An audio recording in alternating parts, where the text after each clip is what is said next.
Chris Christie has a reputation among the establishment as a straight shooter.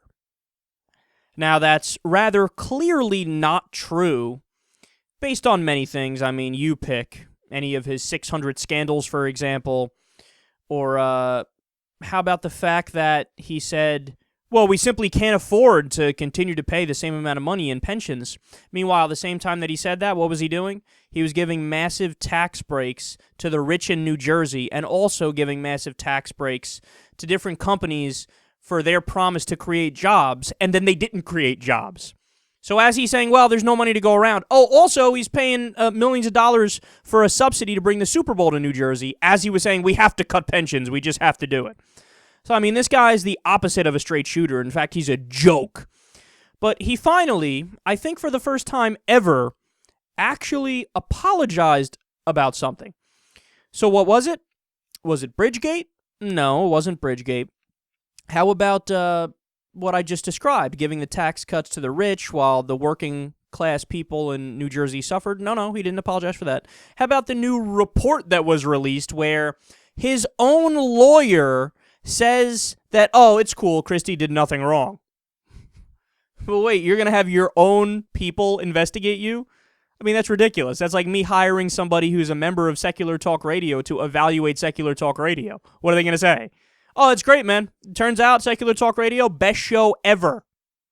Yeah, that's silly. But no, he didn't apologize for that either. Quote, he apologized Saturday for using the term occupied territories at an event hosted by billionaire GOP donor Sheldon Adelson, CNN and Politico report. So what's so bad? Well, he said, quote, I took a helicopter ride from the occupied territories across and then just felt personally how extraordinary that was to understand the military risk that Israel faces every day. So then he came out afterwards, going 1,000 miles an hour in the other direction and said he, quote, misspoke and, quote, doesn't believe that, and he conveyed that he is an unwavering friend and committed supporter of Israel and was sorry for any confusion that came across as a result of the misstatement. I need you to think about how insane this is and why he's doing it also. Actually, first, let's go to why he's doing it. He's doing it because he wants money from Sheldon fucking Adelson. He obviously still wants to be president. He doesn't care about all these scandals and the fact that other donors are running away from him.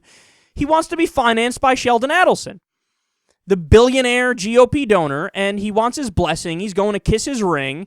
And, of course, he doesn't want to say anything that might get under Sheldon Adelson's skin, so he's apologizing profusely over this. So this all goes back to the same topic again, money in politics. The fact that our politicians are so corrupt and they need money in order to win elections that there's no actual campaigning on issues. There's not even trying to win over the public, really. It's just, how am I going to win over the donor class? Because these are the people who are going to pay me, and these are the people who I'm supposed to fillet on a daily basis. So there's that aspect of it. But the other insane aspect of it is, as he's saying something which is giving praise to Israel and saying, oh yeah, Israel, they are such a victim, man, let me tell you. I'll read it one more time. He said, I took a helicopter ride from the occupied territories across and just felt personally how extraordinary that was to understand the military risk that Israel faces every day. So as he's sucking off Israel, apparently he didn't suck off Israel enough because he referred to the occupied territories as the occupied territories. I mean, what the fuck do you want him to refer to it as?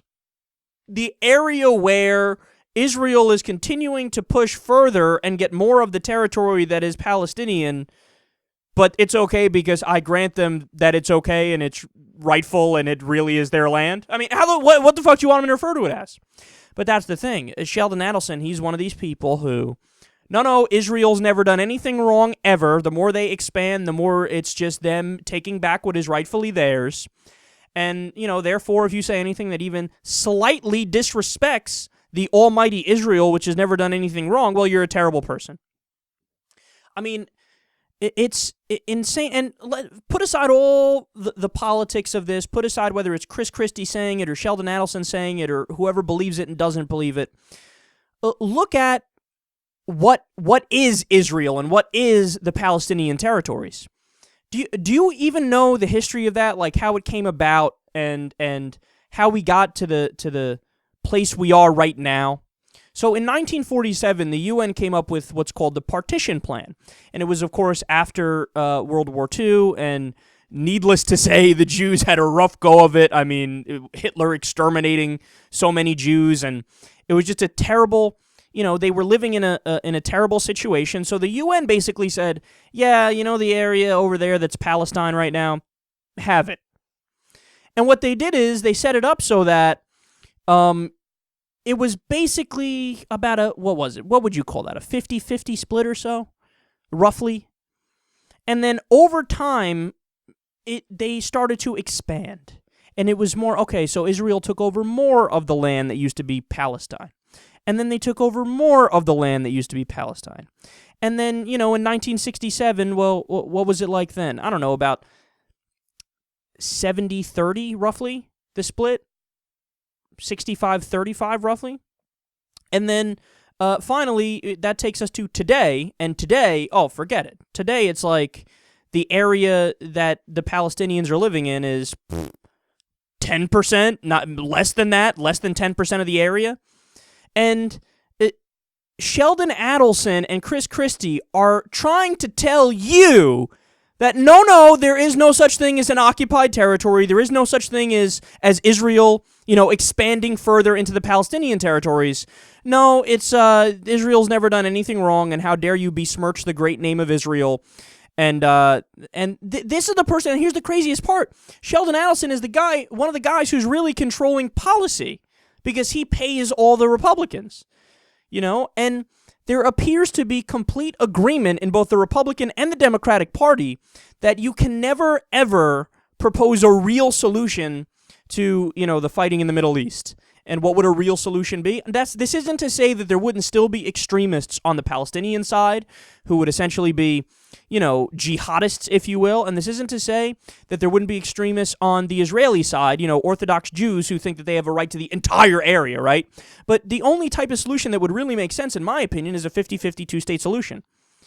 And what Christie is trying to tell you right here is that, look, if I'm elected, don't even think for a second that I give a shit about bringing peace to the Middle East. Don't think I care about the grievances of people on the Palestinian sides, because their grievances aren't grievances. The only grievances that matter are the grievances on the Israeli side.